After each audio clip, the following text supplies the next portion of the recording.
لله رب العالمين.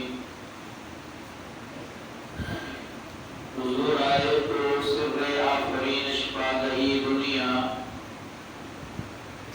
حضور آئے تو سر آفرین شفاگہی دنیا. اندھیروں سے نکل کر روشنی میں آ گئی دنیا.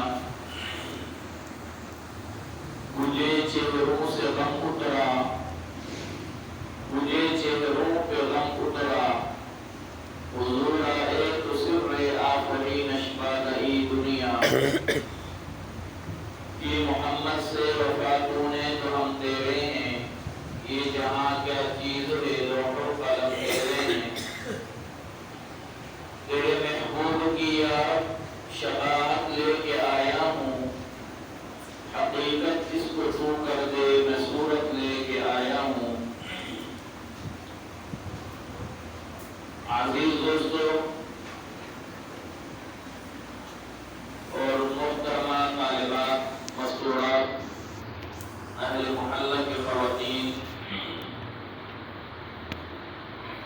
اللہ رب العزت کا احسان عظیم ہے کہ اللہ رب العزت نے ہم سب کو اپنے پیارے آقا دو جہاں حضرت محمد صلی اللہ علیہ وآلہ وسلم کی سیرت طیبہ پر جو مجلس منعقد ہے اس میں بیٹھنے کی توفیق نصیب فرمائے.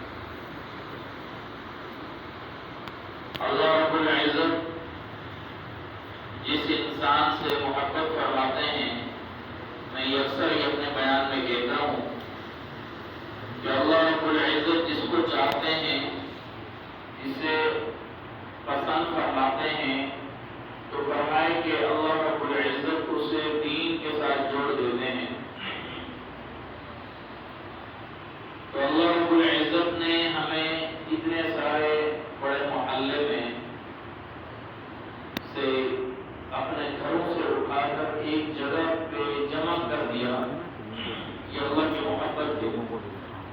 اللہ ہم سے محبت فرماتے ہیں. قرآن کریم کے اندر ارشاد ہے کہ لقد من اللہ علی المؤمنین. اللہ پاک ارشاد فرماتے ہیں کہ میں نے اس امت پر بہت زیادہ احسانات کیے ہیں. اللہ نے اس امت پر بہت زیادہ احسانات کیے ہیں، لیکن اس میں سے ایک بڑا احسان یہ لقد من اللہ علی المؤمنین، فرمائے کہ مومنین پر ایک بڑا احسان یہ اذ بعث فیہم رسولا من انفسہم، کہ اللہ رب العزت نے ایک رسول ان کو دیا ہے، انہی میں سے دیا ہے. فرمائے کہ یہ وہ امت ہے جو سب سے آخر میں ہے یہ، اور جنت میں سب سے پہلے جائے گی. یہ وہ امت ہے جو تمام امتوں سے آخر میں یہاں آئی ہے، لیکن اللہ رب العزت حضور اکرم صلی اللہ علیہ وسلم کی ذات اقدس کی وجہ سے سب سے پہلے اس امت کو جگہ نصیب فرمائیں گے. یہ بھی ہمارے نبی کا معجزہ ہے. فرمائے کہ صحیح قول کے مطابق 9 ربیع الاول کو آپ علیہ السلام اس دنیا میں تشریف لائے، اور صحیح قول کے مطابق جس پر سبھی کا اتفاق ہے کہ 12 ربیع الاول کو آپ علیہ السلام اس دنیا فانی سے رخصت ہو گئے. آپ علیہ السلام کی پیدا ہونے کے بعد جو معجزات کا ظہور ہوا، اس پر محدثین نے بڑی اس میں تفصیل لکھی ہے، اور مصنفین نے اپنی بڑی کتابیں لکھی ہیں آپ علیہ السلام کی سیرت طیبہ پر، لیکن آج تک اس کو مکمل نہیں کر پائے صحیح معنوں میں. جس طریقے سے اللہ رب العزت کی اگر ہم تعریف شروع کر دیں اور اللہ کے انعامات و اکرام کو، احسانات کو گننا شروع کر دیں، تو فرمائے کہ وَلَوْ أَنَّ مَا فِي الْأَرْضِ مِنْ شَجَرَةٍ أَقْلَامٍ، کہ زمین کے اندر جتنے بھی درخت ہیں وہ سارے کے سارے قلم بن جائیں. وَالْبَحْرُ يَمُدُّهُ مِنْ بَعْدِهِ سَبْعَةُ أَبْحُرٍ مَا نَفِدَتْ كَلِمَاتُ اللَّهِ، اور دریا ہیں جتنے بھی پانی وہ سارے سیاہی بن جائیں، ما نفدت کلمات اللہ، اللہ رب العزت کی تعریف پھر بھی ختم نہیں ہوگی، اللہ کے اتنے احسانات ہیں پھر بھی ختم نہیں ہوں گے۔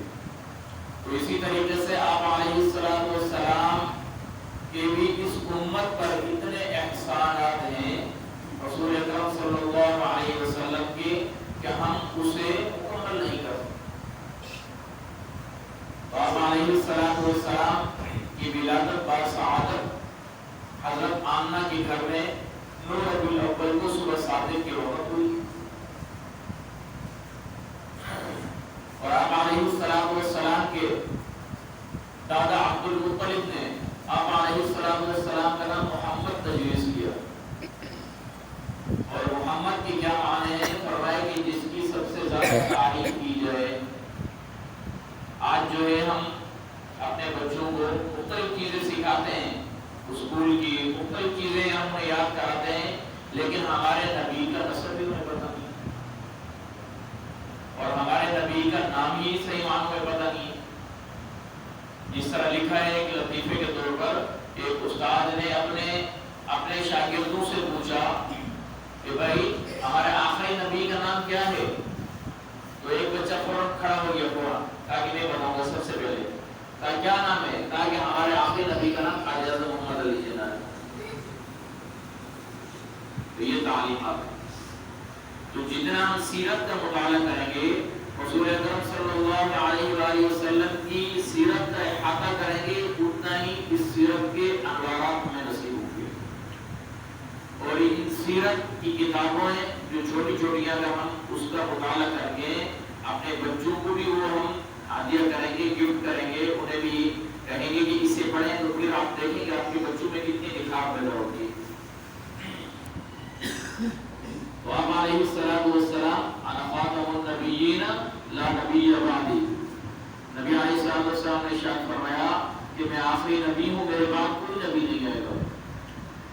حضرت امام ابو حنیفہ کے دور میں ایک شخص نے دعویٰ کیا کہ میں نبی ہوں، اور اس سے دلائل لوگ پوچھے، میں بتاؤں گا کہ کس طرح نبی ہوں۔ تو حضرت امام ابو حنیفہ نے یہ فتویٰ دیا کہ بھئی جو بھی اس سے دلیل مانگے گا کہ بھئی وہ نبی ہے آخری، تو دلیل دے، تو فرمایا وہ بھی کافر ہو جائے گا، وہ بھی کافر ہو جائے گا۔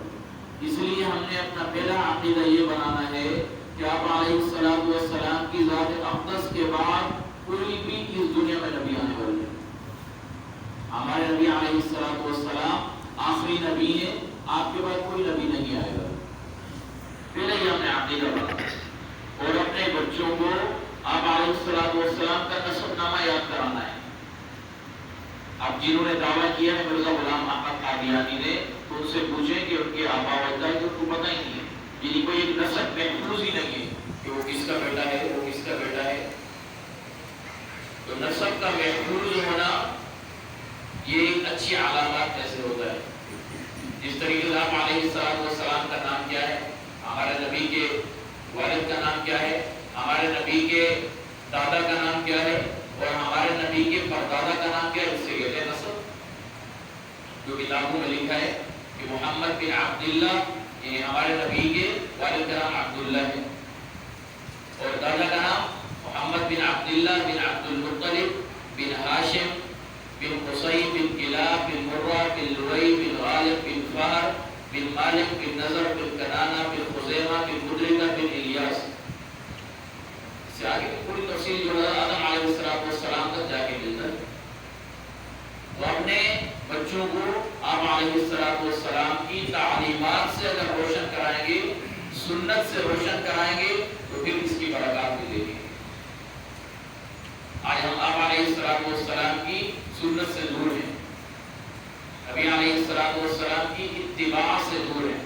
ہم وہ کام کر رہے ہیں یا وہ کام ہو رہے ہیں یا وہ کام ہم دیکھ رہے ہیں جو نہ قرآن سے ثابت ہے، نہ حدیث سے ثابت ہے، نہ سنت سے ثابت ہے۔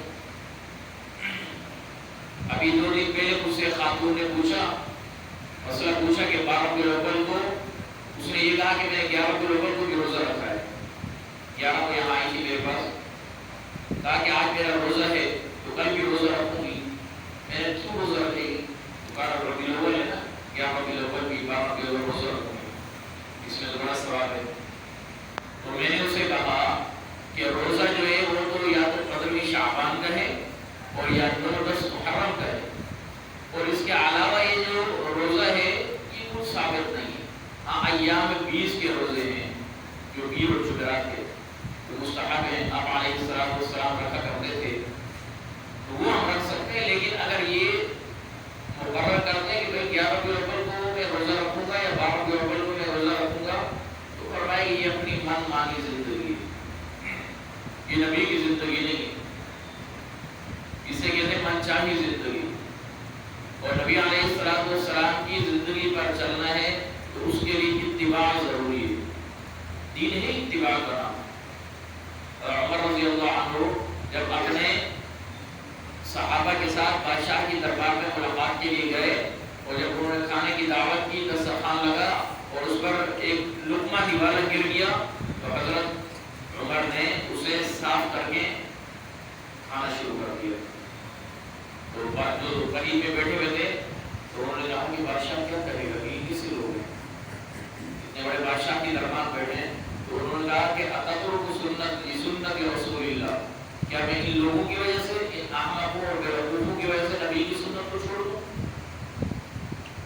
تو صحابہ کرام رضوان اللہ علیہ اجمعین نے نبی کی اتباع کر کے دکھائی.